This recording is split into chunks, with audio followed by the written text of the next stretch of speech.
Friends and family continued to visit the scene of the accident this evening, many leaving condolences of the boy's death, while others left mementos of their lives.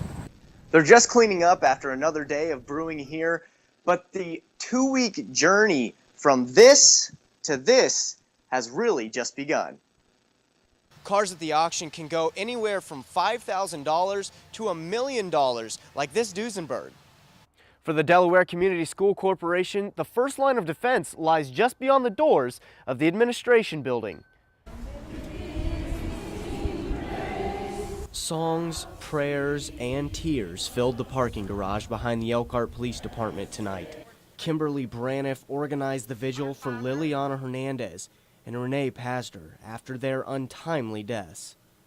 I thought something needed to be done for the children, and we are a city with a heart, and I wanted to show Fort Wayne that we care about. These children didn't live here, but they're part of us now. It was a time for people to honor the lives lost, seek healing, and rally as a community.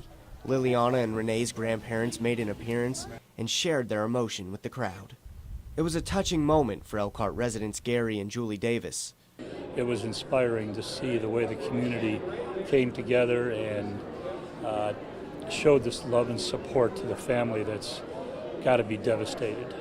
But the family is not alone in these hard times. Police Chaplain Valerie Smith says this case has also profoundly impacted the people around her.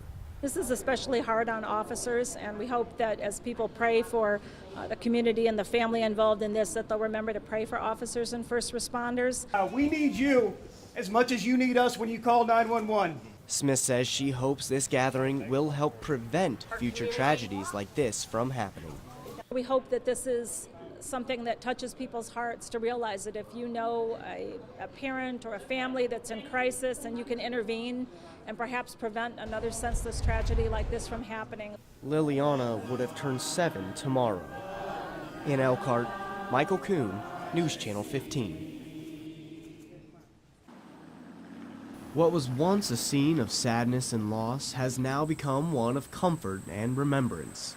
I just wanted to come to the scene of the crash again, just to be able to sit here and kind of like reminisce the times, reminisce the kids.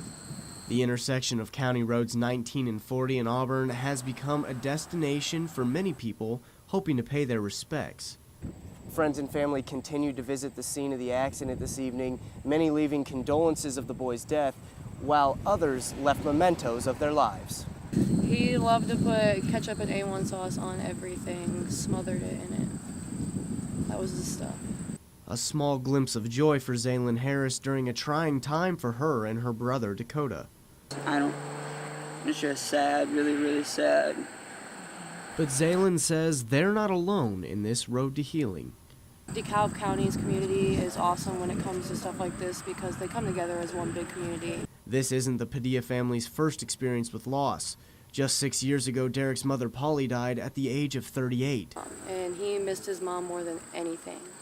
And I feel like that's a relief for most of us because we know that he's with his mom. He gets to see her every day now for eternity.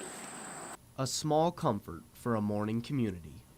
In Auburn, Michael Kuhn, News Channel 15.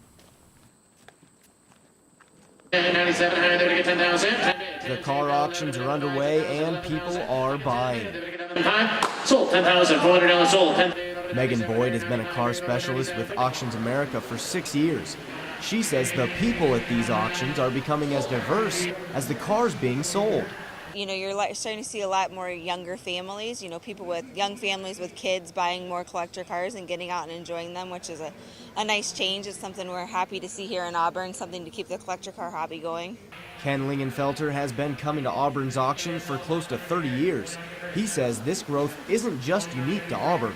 The collector car world, period, has gotten better, and prices have been pretty steady and steadily rising over the last few years. So, yeah, I'm pretty confident. I think we're going to do just fine.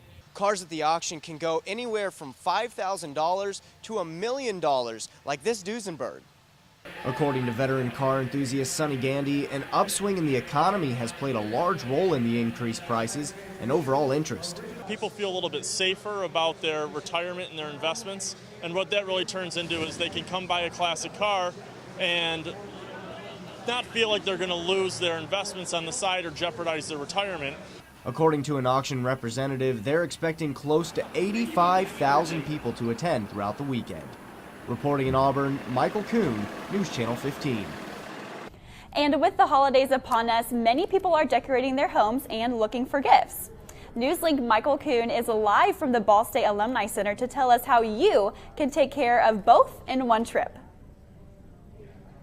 Students and faculty at the Glick Center for Glass have been gearing up all week for the annual glass ornament sale going on right now at the Alumni Center. Ornaments like this one are just waiting to be taken home after a very hot journey. It's the most addictive art form I've ever been a part of. It's kind of an intimate process. It's fast. It's very from beginning to end, just keep going. If you mess up, restart. That's what Ball State students at the Glick Center have to say about glass blowing. Clayton Burns is in his third year in the program. He says his favorite part is the interaction he gets with other artists. Creativity is everywhere. I think that's the best part that I can say about it. It's just being creative at all times and people that are creative as well. It's refreshing. Evan Burnett is one of those people. A graduate student in the program, he says he can't imagine life without glass. You just never want to stop. I've been doing it for 17 years, and I can't see myself doing much of anything else. Fellow graduate student Dylan Martinez says just being able to work with the glass at Ball State is a big deal. To be able to use and work with the material on the level we do is just a really rare opportunity, especially in Indiana, in the Midwest, and anywhere. After only 6 years of being operational, the Ball State glass blowing program is the newest and only one offered in Indiana. That's why Burns says events like the ornament sale are so important. We're just trying to get the word out that it is here and it is an immaculate studio and it's perfect to learn in from the beginning. The sale is now in its final hours, but there will be another opportunity for you to get your hands on a work of art like this one on Saturday from 6 to 9 p.m. at the Glick Center. Live in Muncie, Michael Kuhn, Newslink, Indiana. The proceeds from this sale will help send students to the glass program to take educational trips to New York and even Poland.